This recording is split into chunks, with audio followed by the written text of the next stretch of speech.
Hello, welcome to DC Fan Gives Hope. I haven't actually got much to talk about just now, and but I just thought I've got all this free time, so why not just talk gibberish? Let's start talking. And of course you're going to see me. Just give me a wee second. There's my wee minions there. You've probably seen them. Wee minions.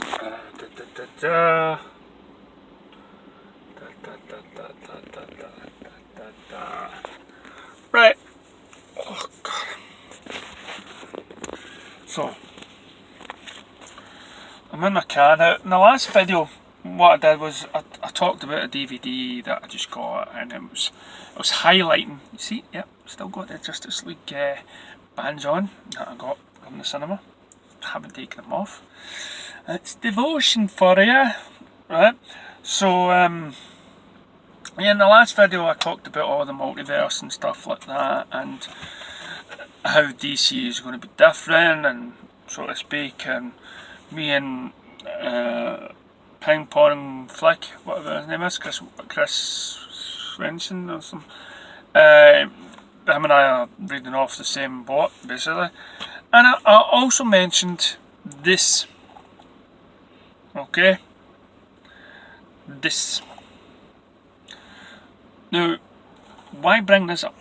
Now, you either love it or you hate it, or prefer the movies, or you prefer the TV and everything else. And, apart from everything else, can I stick this somewhere?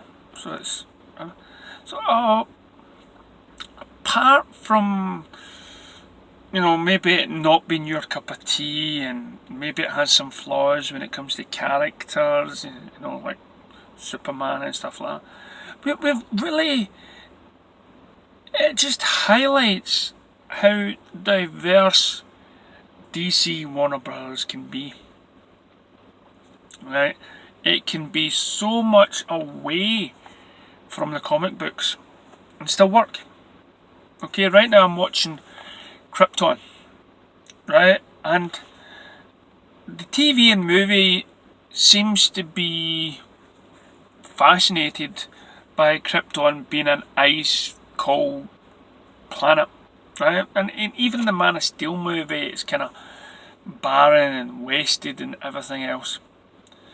But then I remember tuning in, reading some of my first Superman comics and seeing a totally different take on Krypton, where it's lush with green, flowers and a lot sort of nicer and not, more of a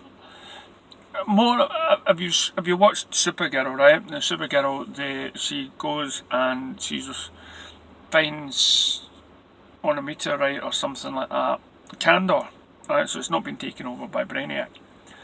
And in Kandor, there's nothing on that says that sort of relates to anything that we see in Krypton. Okay? And Krypton only takes place 2 generations before Superman, right? It's talking about Superman's grandfather.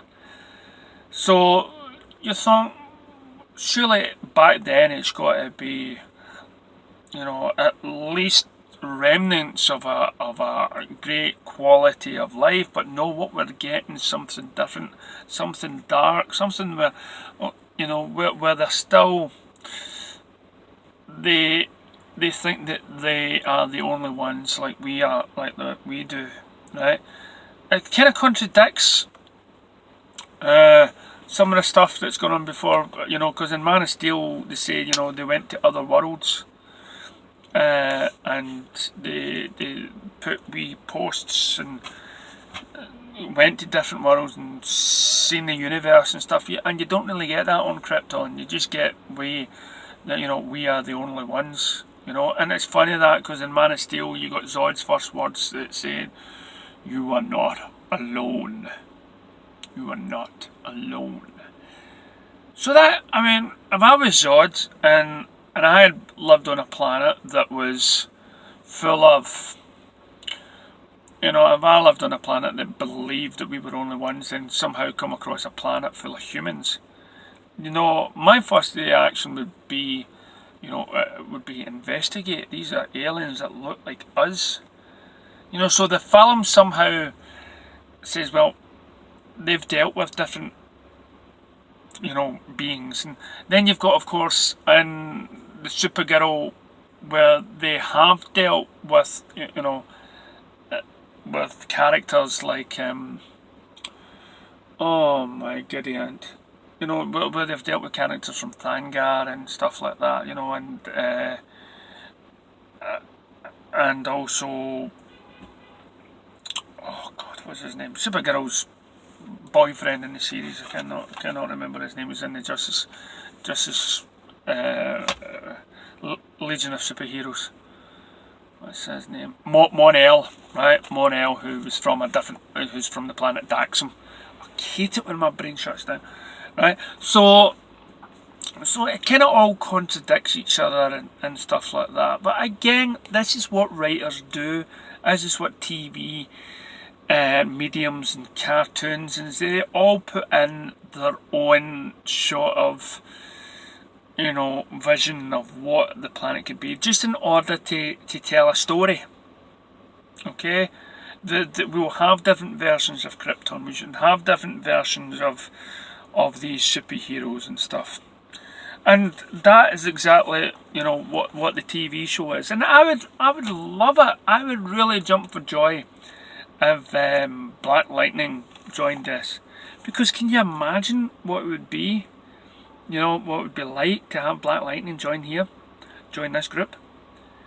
Coming from his world, it would be. I would love to see how they all interact and how, because let's put it this way, okay, Arrow's dark, right?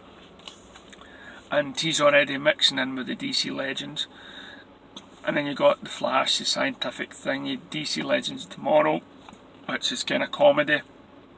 And if you don't like that, if you don't want just comedy, but that's fine. But Bebo was a hit for me, okay?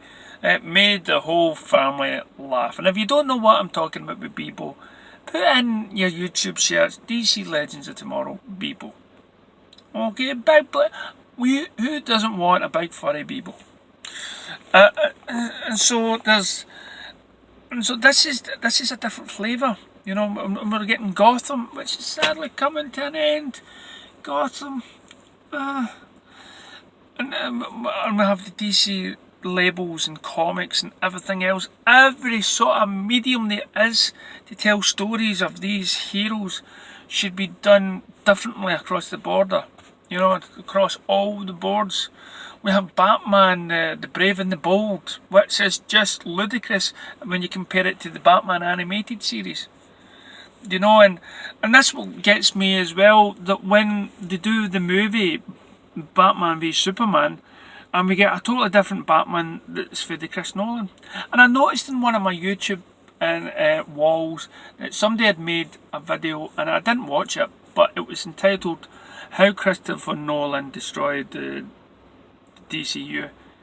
Now, I read that in a way where people who had watched the Christopher Nolan movies that became fans of it was expecting something like that with Batman v Superman, but they got a totally different Batman, and not something they were expecting. But then again, Batman, especially in its the two films after Batman Begins, was not really our sort of Batman. Again, it's what I've always said in these YouTube videos, if you've been watching me for years or whatever, it is based on. Right? It's based.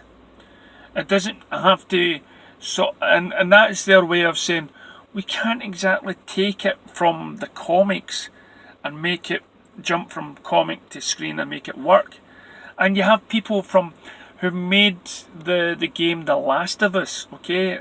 The Last of Us, where it was a great computer game, and the writer for that game said, I don't know if they were working on a movie version of it, he says he can't do it the same.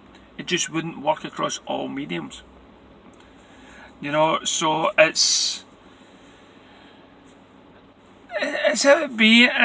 But I am just glad that we have this, and now we're talking about the next big crossover event is going to feature these more characters from the Gotham. Now we all know that from Batman. We all know that they wanted to do a Batman series but couldn't. Warner Bros. Wouldn't let up, and that's how they went from Arrow. And then we have sort of a miniature Justice League look at that. And can you just imagine if they do Batman in that universe? You know, how much of a kick-ass character he'll be for that whole show. I mean, rightfully so, he should be able to take on all of these and show them the way. And if Arrow's become the leader out of this motley crew, you know, and that was his dilemma in the last series, then can you just imagine what would happen if Batman turns up the elite? I mean, he is the main. Now, most of these characters, right, apart from maybe the Flash, would say, well, they're the main elite team when it comes to things like the Justice League. Okay, and I just love how the fact that I've got Atom. Okay, Atom. I'd love to see a movie about Atom. Hell with Ant-Man and stuff like that. Okay. Especially if you've seen Atom in the Injustice game, and he's kicking ass with Black Manta. It's been quoted that Zack Snyder has said that that the Atom's sidekick or protege, the young one, I don't know what the character's name is, but it was it's not the Atom, it's not Ray Fisher, it's somebody under his wing that then gets a suit. I don't know that story. I've not really bought Atom comics, but he was somehow featured in BVS, and wow. But as I say, you can kick ass. But at least, you know, so I would love the chance of, you know, there's now talk about Batwoman or something like that, and even having Batwoman, they've got to come up with a conversation on Batman. So all this DC TV stuff that you moan about and everything else, or you don't like, or you love it and stuff like that, it's doing well. For instance, and I've seen the box covers for these things, right? I've seen the box cover for like Gotham season 4, excellent. Because it's got like Bruce Wayne standing there behind Gordon, and he's got a kind of cape thing with bats turning it. I thought that was a brilliant cover. Got Supergirl again with an action pose and Arrow. All the covers of these shows so far have been fantastic. What else? You know, and now you've got Teen Titans coming out, and Swamp Thing, all with its different flavour. I don't know where I was going to go there. You know, but no, it's this. Despite what you feel about these TV shows, it's still entertainment. It's still people are fans of them, and you know, when you see them all budding together, and the fact that Brandon Routh's playing another DC hero is brilliant enough. Yeah, I know. I thought, of course, my only gripe with this was the Supergirl, you know, making Superman look daft. But this is paving the way, you know, to maybe having a Batman TV series. You know, I mean, that's the only character that's not been touched is Batman in a TV show. It can be because of cost, because, you know, they're doing Supergirl and that's got special effects. You know, but I think this is the way DC is turning, where we can start thinking about adding these characters. And as I say, because they're going to Gotham, that they have got to talk about Bruce Wayne. They have got to. So sadly enough for me, though, I have to say goodbye to these TV shows for about a year. I'm getting rid of Sky. Yep, I'm going to the old Freeview channels. I'm trying to save money, trying to get a new, bigger car. Keep this one, you know, for the partner and stuff like that. Hopefully, if things go out well. But I'll still buy the box sets and stuff, you know. So it'll be like a couple of years before I watch what you'll probably be watching in a month or so. And it's going to be murder. It's going to be hard on me because I know it'll get spoilers. I know it. And you know, Facebook, and because I run the page on Facebook, I'll have to report on spoilers as well on the TV shows. Yeah. And I'm stopping buying comics right now as well. I'm just constantly. I think the thing I've saved up for just now is Aquaman, an Aquaman statue. I don't know where to buy the one for the Justice League movie or the Aquaman movie. And then after that, it'll be done for a wee while. I was collecting Injustice comics. I was loving them, and I've got the DC Eagle Moss collection ends next April, so I think it would ended with 100 books in the DC collection that way. So I'm really going to miss out. You know, I'm really going to miss out on these DC shows. Unless you go to Netflix, you know, unless Supergirl and Arrow and stuff like that all ends up on Netflix. I know Gotham's on Netflix and stuff. But listen, if you haven't tried Krypton, if you haven't tried Gotham, these shows, please don't judge them too harshly. You know, it's great entertainment, great action sequences, and who knows what's around the corner. As I say, as we face the future with this one thing in mind, that a multiverse or different aspects of these characters will forever constantly be there to entertain us. Different ways of looking at each character, different ways of looking at Arrow. I mean, say what you want about Arrow, but you know, it's made me a fan of the comic book character as well. I bought the Kevin Smith Arrow series, and Flash is definitely totally different from the comics.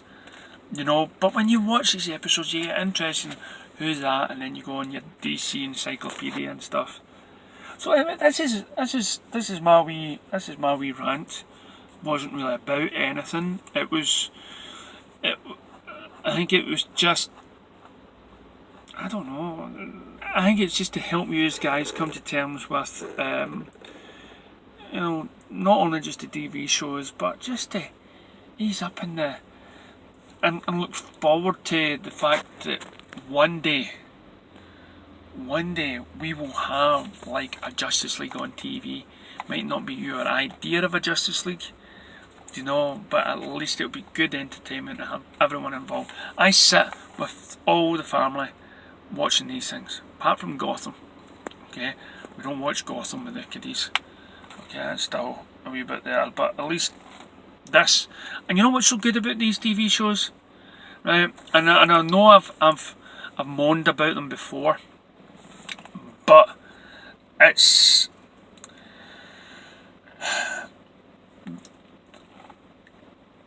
and what I've moaned about is the fact that you have to have like a coloured version of certain characters, or you've got to have, you know,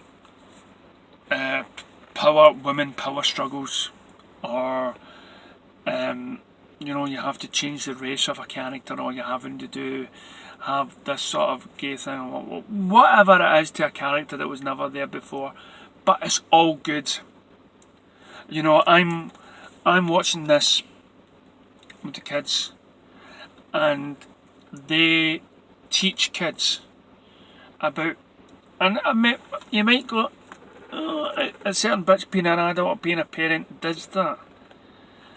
But the more times a kid can watch these different ways of life from people, the more chance we have of destroying homophobia, prejudice and things like that. So it's good in a way, and DC is doing that through some great light entertainment, you know, and put an end to bigotry and everything. It's got everything because there's all walks of life, and we've got, you know, Captain Cold, whose actor has came out and has said that he was gay, and now he's playing, you know, the character in the TV series. Captain Cold is gay and stuff like that. There's so many. But let's look at the listing. Supergirl Season 3, Episode 8. Arrow Season 6, Episode 8. Flash Season 4, Episode 8. DC Legends of Tomorrow Season 3. And they're all doing good. You know, they're all doing good. So, even though DC may be going through a crisis, at least we can watch our own crisis on Earth X, where there's so many different dimensions and different ways of looking at our beloved characters, and that's even have our own version of Ultraman. Well, thank you very much for watching this long, and hopefully I'll come rant again.